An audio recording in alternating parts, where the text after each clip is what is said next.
The Bible's been accused of being an outdated book of superstition, written by people who didn't understand the scientific workings of the real world. This accusation is patently false. Not only does the Bible not contain errors and superstitious statements, but it contains amazing scientific facts that were written down thousands of years before we in modern scientific times understood how important they were. I'm going to give you a list of 6 scientific facts that validate the Bible. Number 1, blood being the liquid of life. In the 21st century, we understand how important blood is. We have studied it and seen its capabilities and its importance to life. But that knowledge was not well known in the past. In fact, in the past, ignorance of just how important blood is has caused some learned men to do some very tragic things. Up until the 19th century, doctors believed that harmful vapors entered the blood and caused sickness.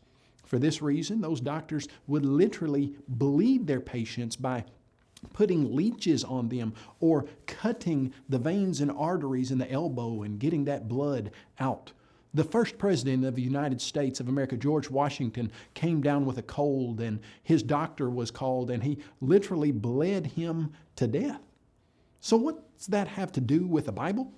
Well, thousands of years before this lethal practice of bloodletting was in vogue, the Bible stated in Leviticus chapter 17, verse 11, "For the life of the flesh is in the blood."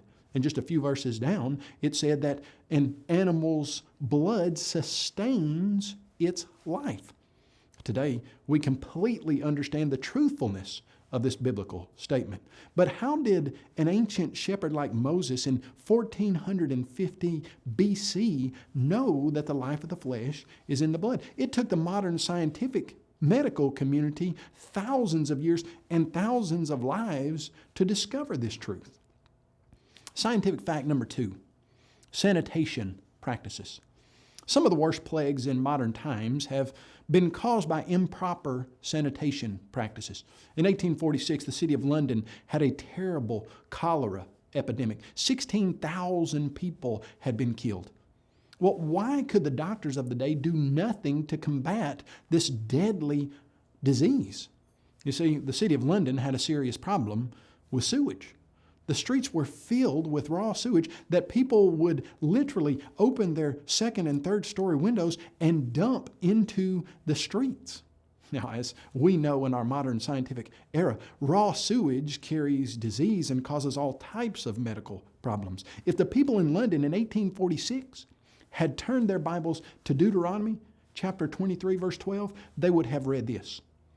"Also, you shall have a place outside the camp where you may go out. And you shall have an implement among your equipment. And when you sit down outside, you shall dig with it and turn and cover your refuse." 3,300 years before London's epidemic, the Bible had implemented a plan to stop such epidemics before they started. Amazing scientific fact number 3, an understanding of germs. In 1847, about 18% of women who went into a modern medical facility to give birth would die. That's 1 out of every 6. Well, why was the death rate so high? The medical professors and the students, before that they would give the treatments to the live women, they would do autopsies on dead women. And then they would not wash their hands properly. They would many times wash them in a bowl with no germ-killing agent whatsoever, dry them on a dirty towel, and then perform those examinations on live women. Well, if you're looking at that from a 21st century observer's point of view, you realize that's terrible. They're passing germs from the dead bodies of ladies who are dying and giving those germs to the live women because they're not washing their hands. But to Europeans in the middle of the 19th century, that idea of passing a germ was a completely foreign idea to them. When the doctors and medical students implemented hand washing procedures, the death rate plummeted from 18% to about 2%. These doctors in the mid-1800s had made an amazing discovery, or had they? Is it possible that the doctors simply rediscovered something that had already been known? Well, almost 3,500 years before the 1850s, the Bible stated, "He who touches the dead body of anyone shall be unclean 7 days. He shall purify himself with the water on the 3rd day, and on the 7th day, then he will be clean. But if he does not purify himself on the 3rd day and on the 7th day, he will not be clean." You'll find that in Numbers chapter 19, verses 11 and 12. You see, the Israelites were instructed to wash their hands in water with germ-killing agent in it 3,500 years before, in modern medical times, we knew that should be done. Amazing scientific fact, number 4. Ship engineering. While you don't go to the Bible for blueprints for a huge barge, you don't think, it just so happens that maybe that is where you go. In Genesis chapter 6, verse 15, the Bible says that a man by the name of Noah builds an ark that's 300 cubits long by 50 cubits wide by 30 cubits high. And it just so happens this is a ratio of 30 to 5 to 3, length to breadth to height. Well, for thousands of years, the ark was the largest floating ship on record. In 1844, a man named Isambard K. Brunel built a huge ship called the Great Britain, and he used a similar ratio to that of the ark, 30 to 5 to 3. As it turns out, that 30 to 5 to 3, length to breadth to height ratio, is the perfect ratio to build a huge boat that doesn't need to go anywhere very quickly, but needs to stay afloat and carry tons and tons of supplies. That same ratio, 30 to 5 to 3, was used by shipbuilders in World War II when they built ships called Liberty ships that were designed to carry tremendous amounts of cargo. You see, Brunel and those engineers that were building those Liberty ships, they had generations of shipbuilding knowledge. But Noah's was literally the first of its kind. Where did he get that kind of information? Well, I would suggest to you from the master shipbuilder. Amazing fact number 5, quarantine. You see, in today's world of advanced medicine and understanding of germs, the idea of quarantining sick patients and separating them from those who are well, it's standard practice. But it certainly wasn't in the ancient world because they didn't understand germs till about 200 years ago, and they didn't see a need to keep sick people separate from people who were not sick. The Bible, however, thousands of years before modern medical science understood the spread of germs, detailed measures to prevent their spread.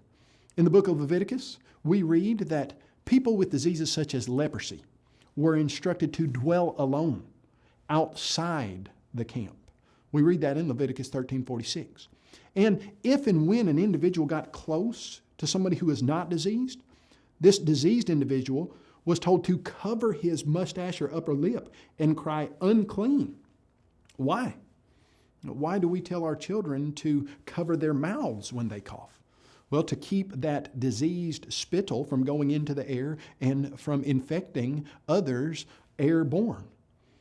When we look at these instructions in Leviticus, and we see that Leviticus had an understanding of contagion and quarantine that surpasses that of any other nation, it's interesting that the Encyclopedia of Medical History says this: the idea of contagion was foreign to the classic medical tradition and found no place in the voluminous Hippocratic writings. The Old Testament, however, is a rich source for contagionist sentiment, especially in regard to leprosy and venereal disease.